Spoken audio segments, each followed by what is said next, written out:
सच में दोस्तों, इजराइल जैसा चालाक देश शायद दुनिया में दूसरा कोई नहीं है।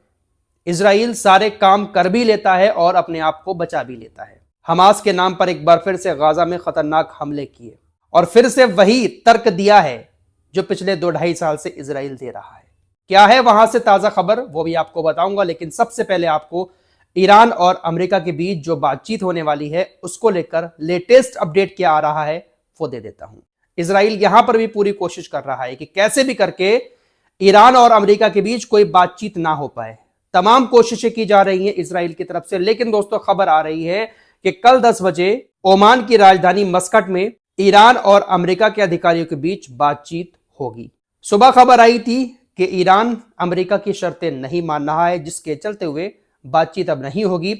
लेकिन अभी कुछ देर पहले की खबर है, ईरान के विदेश मंत्री की तरफ से इस बात का ऐलान किया गया है कि कल 10 बजे मस्कट के अंदर ईरान के अधिकारी अमेरिका के अधिकारियों से बात करेंगे। लेकिन दोस्तों इस बात पर भी कुछ नहीं कहा जा सकता, क्योंकि पहले भी बातचीत की कोशिशें कई बार हो चुकी हैं। आखिरी वक्त पर बातचीत टल गई क्योंकि इजराइल बीच में लगा हुआ है। दरअसल अमेरिका ईरान से सिर्फ परमाणु प्रोग्राम पर बातचीत करना चाह रहा था। ईरान इसके लिए तैयार भी हो गया। ईरान ने कहा ठीक है, आप अगर परमाणु मामले पर बातचीत करना चाहते हैं तो हम आपसे बातचीत करेंगे। लेकिन फिर बीच में इजराइल आ गया। इजराइल ने कहा कि नहीं, परमाणु वाले मामले पर तो बातचीत होगी ही होगी। ईरान परमाणु प्रोग्राम को आगे नहीं बढ़ाएगा। साथ ही साथ ईरान जो मिसाइलें बना रहा है, मिसाइल प्रोग्राम ईरान चला रहा है, जिसके जरिए बहुत सारी मिसाइलें ईरान के पास हो चुकी हैं, उस मिसाइल प्रोग्राम को भी ईरान बंद करेगा। परमाणु प्रोग्राम को भी बंद करेगा और मिसाइल प्रोग्राम को भी बंद करेगा। इजराइल ने जब बीच में यह बात रखी तो अमेरिका भी यही बात कहने लगा। डोनाल्ड ट्रंप कहने लगे कि भाई परमाणु प्रोग्राम के साथ साथ मिसाइल प्रोग्राम भी ईरान को बंद करना पड़ेगा। ईरान ने साफ कह दिया, बात करनी है करो, नहीं करनी है मत करो, लेकिन मिसाइल प्रोग्राम पर किसी तरह की कोई बातचीत नहीं होगी। हम आपसे परमाणु प्रोग्राम पर बातचीत करने के लिए पूरी तरह से राजी हैं, तैयार हैं। मस्कट के अंदर 10 बजे आपसे बातचीत की जाएगी।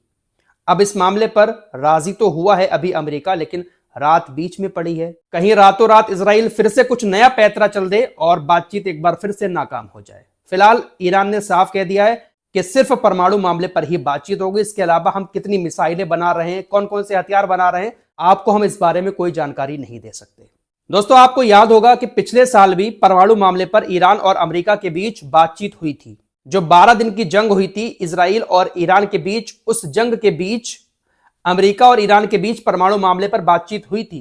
तो अब ये जो कल बातचीत होने जा रही है, इस बातचीत को नए सिरे से शुरू नहीं किया जाएगा, बल्कि पिछले साल परमाणु मामले पर जहां से बातचीत शुरू हुई थी और जहां पर जाकर खत्म हुई थी, जहां पर खत्म हुई थी उसी के आगे से बातचीत को शुरू किया जाएगा। लेकिन फिर आपसे कहना चाहूंगा कि कोई पता नहीं है बातचीत हो पाए कल ना हो पाए।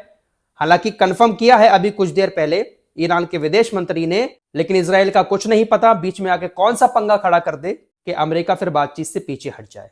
आपकी स्क्रीन पर ये जो दिखाई दे रहे हैं, इनका नाम है जेडी वैंस। ये अमेरिका के उपराष्ट्रपति हैं। इन्होंने कहा कि अगर ईरान परमाणु हथियार बना लेता है तो फिर मिडिल ईस्ट में परमाणु हथियार बनाने की दौड़ शुरू हो जाएगी। ईरान के बाद फिर सऊदी अरब परमाणु हथियार बनाने के लिए आगे आ जाएगा और मिडिल ईस्ट के जो देश हैं, अरबी देश, वो सभी देश परमाणु हथियार बनाना शुरू कर देंगे और ये दुनिया के लिए काफी खतरे वाली बात हो जाएगी। इनके पास 5000 परमाणु हथियार रखे हुए हैं, उससे दुनिया को खतरा नहीं है। अगर कोई अपनी सेफ्टी के लिए परमाणु हथियार बना लेगा कहीं पर भी, तो दुनिया के लिए वो खतरा पैदा हो जाएगा। अब यहां से आप लोग समझ सकते हैं कि दुनिया का बॉस यही बनना चाहते हैं, लेकिन कहते हैं ना कि हर बॉस का एक बॉस होता है। अयातुल्लाह खामनेई इस वक्त कुछ ऐसा ही काम कर रहे हैं। इन्होंने एक बात और कही कि अमेरिका सबसे बात कर लेता है, चाइना वाले को फोन लगा देता है, उससे भी बात कर लेता है। उत्तर कोरिया, जिससे हमारी बनती भी नहीं है, हम फोन पर उससे भी बात कर लेते हैं।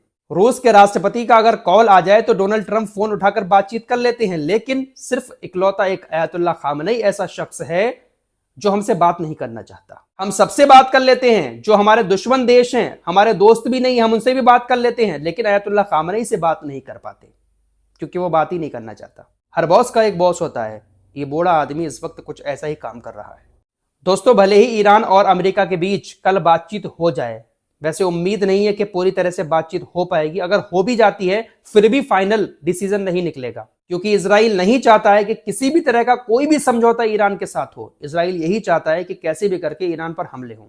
अगर कल बातचीत होती है और बातचीत नाकाम हो जाती है तो फिर इजराइल उकसाएगा जरूर हमला करने के लिए अमेरिका को, और अगर अमेरिका हमला करता है तो पलटवार ईरान की तरफ से जरूर होगा।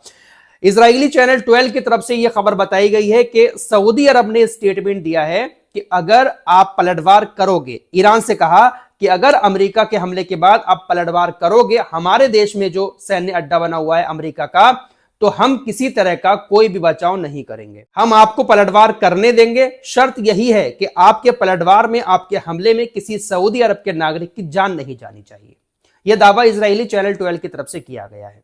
वजह सिर्फ यही अरबी देश है जो अमेरिका हमला नहीं कर पा रहा है। अगर ये अरबी देश खुले तौर पर यह कह दें कि हां आप हमला करो, अमेरिका से अगर कहें तो अमेरिका हमला जरूर करेगा, लेकिन थोड़ी सी हुड़की दे रहे हैं ये अरबी देश, तो अमेरिका हमला नहीं कर पा रहा है। खबर फारस की खाड़ी से आ रही है जहां पर ईरान की IRGC ने 2 जहाजों को जब्त किया है। ईरान का कहना है कि ये दोनों जहाज तस्करी करके ईंधन ले जा रहे थे।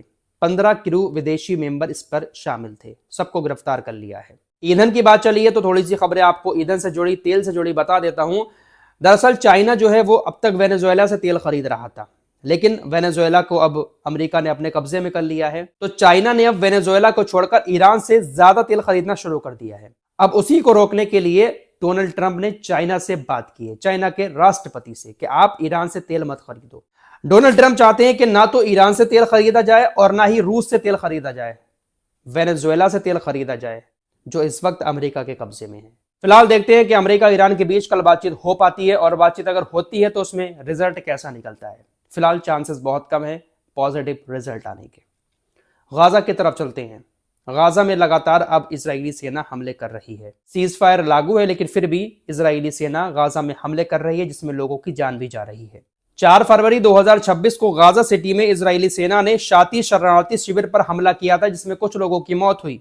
इजराइल डिफेंस फोर्सेज ने रिफ्यूजी कैंप पर हमला करने के बाद कहा कि हमारे इस हमले में हमास का एक बड़ा कमांडर अल हबीब मारा गया। इसके अलावा हमने इस हमले में इस्लामिक जिहाद के अली राजियाना को भी मार गिराया। इजराइल की जो आंतरिक खुफिया एजेंसी है उसकी तरफ से हमला करने के बाद दावा किया गया कि हमने हसन अल हबीब को जो मारा है शरणार्थी शिविर पर हमला करके, ये वो बंदा था जो 7 अक्टूबर 2003 के हमले में मास्टरमाइंड था। दोस्तों ये कोई नई बात नहीं है। पिछले 2-2.5 साल से इजराइल जब भी हमला करता है किसी भी शिविर कैंप पर जिसमें बहुत सारे बेगुनाह लोग भी मारे जाते हैं, बच्चे मारे जाते हैं, तो हर हमले के बाद यही स्टेटमेंट आता है कि इसमें एक बड़ा कमांडर मारा गया और एक ऐसा शख्स मारा गया जो 2003 के हमले का मास्टरमाइंड था। कितने मास्टरमाइंड थे भाई? पिछले 2-2.5 साल से जितने भी लोग मारे गए हैं सबको मास्टरमाइंड बताया है। तो 2 आतंकी मारे गए और उसके साथ कुछ और लोग भी गए। हमले को जस्टिफाई करने के लिए यह कहा गया कि 2003 के मास्टरमाइंड इसमें मारे गए हैं। तो इस तरीके से हमले अभी भी इजराइल की तरफ से किए जा रहे हैं। हालांकि सीज फायर है, इजराइल चाहता है कि पूरी तरह से जो संगठन है गाजा का वो हथियार डालकर यहाँ से चला जाए और गाजा फिर हमारे कब्जे में आ जाए। जो गाजा को बचाने की बातें चल रही हैं डोनाल्ड ट्रंप की तरफ से, उन बातों को भी नेतन्याहू नहीं मान रहा है। फिलहाल डोनाल्ड ट्रंप का दिमाग न जाने कहां कहां उलझा पड़ा है, क्या क्या कर रहे हैं डोनाल्ड ट्रंप, कुछ समझ नहीं आ रहा है। इस रिपोर्ट में इतना ही। कुछ और खबरों के साथ फिर हाजिर होऊंगा। अपना ख्याल रखिएगा। अल्लाह हाफिज।